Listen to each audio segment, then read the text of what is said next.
Un coup de froid sur les relations entre Paris et Londres s'est installé depuis le dernier sommet européen.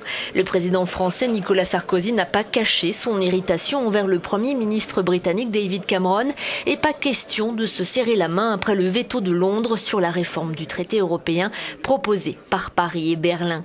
L'isolement du Royaume-Uni a été encore souligné par Nicolas Sarkozy lors d'un point de presse pour expliquer les raisons d'un accord à 26. S'agissant du désaccord avec nos amis britanniques, c'est très simple.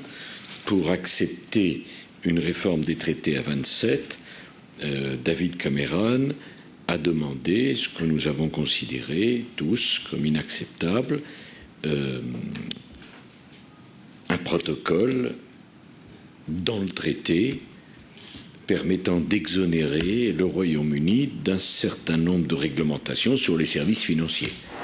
La colère du président français va plus loin en off. Il aurait été beaucoup plus cinglant. Selon l'hebdomadaire français Le Canard enchaîné, il aurait qualifié Cameron de gamin buté.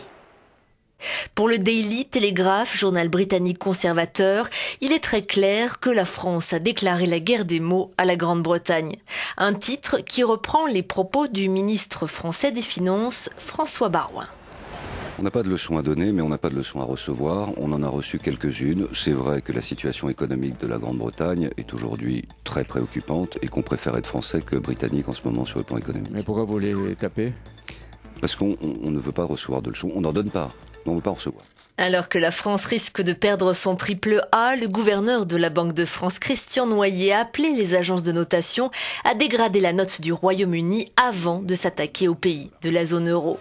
Fini donc l'entente cordiale entre Paris et Londres, illustrée par l'intervention en Libye et le lien personnel entre Nicolas Sarkozy et David Cameron. La relation privilégiée entre la France et la Grande-Bretagne semble être la victime collatérale de la crise de la zone euro.